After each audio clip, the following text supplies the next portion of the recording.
when we say we don't have faith in our institutions, what the heck are we talking about? Like, I got on a plane to come here. If you think about the de Havilland Comet, it crashed all the time. Planes don't crash anymore. They used to. Those are institutions that are keeping the same people who lose your luggage and who delay and overbook you, make sure that your plane doesn't crash. And so you have a weird association. I can't trust the airlines, and I totally trust the airlines.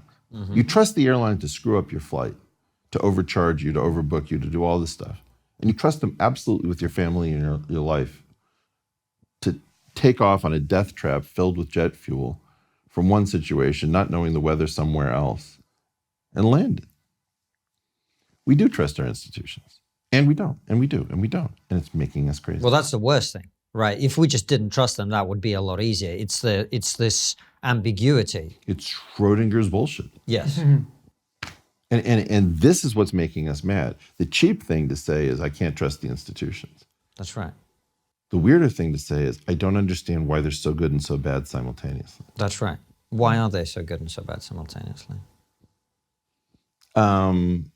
I think because there's a centralized reason why they started screwing up, which is this theory of embedded growth obligations. What's that? Tell us. We have no idea what that is. Assume that from 1945, where World War II seals in an order from a really decisive victory, up until 1968 through 73. It's not WTF happened in 71 as the Bitcoin. It's sort of 68, 73. That period of broad, distributed, technologically led, dependable high levels of growth deranged us. We thought that was our future. And we built a society and a world that required that level of growth. And sometimes you have an organism that has multiple life cycles. A guy named Mark Tashney wrote a book called A Genetic Switch about the fact that T4 bacteriophage, phage lambda, has two different lives it can lead. And I think in part the West has two different lives it can lead. It can lead a high growth life cycle, or it can lead a low growth life cycle. And when we say we don't recognize ourselves, and are we the same people who won World War II or something like that, we don't recognize that that is one of our potential life cycles. Nobody had ever seen the low growth Western life cycle. And it's terrifying. It's us eating each other. I must grow my slice of the pie just the way my great-grandfathers grew their slice of the pie. And the only way I can do that if the pie isn't growing fast enough is to eye your slice. So I'm looking at your slice. And suddenly we each appear to each other not as a source of inspiration, but as a source of protein and nourishment. And that's a very fear-based response, isn't it, Eric? Well, it's a realistic response. In other words, if I'm doing something that's growth-based, and if I suffused all of these institutions with certain growth obligations, the portion of that institution, like its pension fund, that had to grow at a level that it cannot grow at becomes psychopathic, right? Is that why we print endless money that we don't have and borrow from our grandchildren? Yes. In essence, what happened was north of Bretton Woods collapsing and the removal of the gold standard. It was the loss of technological change in fuel that came easily in the 20th century. So there were all sorts of disasters in the 20th century, but there were all sorts of marvels. And when those started to dry up, which essentially came from something I've called Umwelt hacking, that you could see more and more with scientific instrumentation. So you could look into the cell. At some point, you had to guess at what the three-dimensional structure of DNA was. At some point, you could basically look at it, right? So we started to get into a place where we couldn't sustain the science couldn't sustain the technology couldn't sustain the markets, and everything had been built with an obligation. So the whole point of this theory of egos or embedded growth obligations is, how do we have a theory why all institutions would sort of get into trouble at once?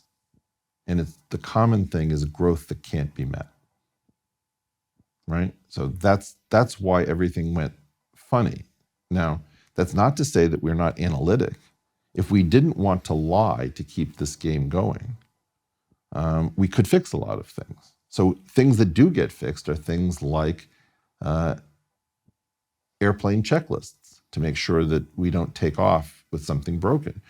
The checklist is also operative in a hospital, so you don't amputate the wrong leg. So the explosion in iatrogenics, which is the harm done by physicians to their own patients, and the epidemic of crashes that ended, both in part result from a common understanding and management that a checklist is a life-saving thing. We could do that with integrity to the growth-based parts, the pension. I could say to you, actually, these commitments we made to your pension can't be met. Here's what's realistic and here's what's safe. How do you guys feel about 2% or 1.5% growth? And you say, well, can I retire? Not really very well. You might have paid my whole life into helping other people. Yeah, you're the loser in a pyramid scheme. How do you feel? Well, you don't feel good. That's the part I have to start lying about. Right. I've been thinking about this a lot, man, because that's really every time I haven't been able to work out up until this conversation why every time there's a crisis, no one says we have a limited amount of money. No one ever says that. It's like in this country, the NHS is always underfunded. If the electricity prices or gas prices go up, the government has to support people, right? And who could disagree with that? Well, and tell me something. How many of these people know the word seniorage? None. Do you? No. No. Seniorage is the tax on the holders of money that they experience when you print more of it. Right. So in essence, when the money supply goes up and you say, we really need to do something about monetary policy in order to alleviate the pressure, you're really saying we need to tax the holders of money by printing more of it. So you're raising money through seniorage. Mm-hmm. Mm-hmm. And then you have like all of these other things that are really bizarrely explained, like a stock market crash. Stocks fell today in a precipitous decline over the last 3 trading hours. That's not what happened at all. The right way of saying it is the dollar surged against equities, or the pound surged against the FTSE. And what is it? You've got this amazing and beautiful numerator, which is an index fund, let's say, with 500 stocks for the S&P. But what's your denominator? Oh, it's the dollar. It's one instrument. And that one instrument is further disguised by being called the numeraire. It's the measuring stick. So now you're playing games with a rubberized measuring stick. And when the measuring stick moves, that's what caused all the equities to apparently fall. It's not the price of equities. It's an exchange rate with another instrument, and the other instrument surged. So what we do is we keep you in a perpetual state of stupidity. So, and the reason that they do that is because if they're honest, that will precipitate a loss of confidence. And if it's a loss of confidence, then the whole thing collapses like the house of cards that it is. Well, correct. And you don't want a complete loss of confidence. You want theater. You want bullshit. You want belief. But you want a higher level, adult level. You want an adult level of fiction. These fictions are dangerous, unsustainable. There's a French philosopher, Jamie Charteris, told me this, and it changed my life. He said, a nation is defined to be a group of people who have agreed to forget something in common. And you have to understand the purpose of nonsense, of theater, of BS, of aspiration. The US had some of the best of this stuff. All men being created equal when you held slaves. It wasn't true. It was honored only initially in the breach. But it was open-ended, and it gave the opportunity, when you had the opportunity to get rid of your slavery, to promote something to all men truly being equal.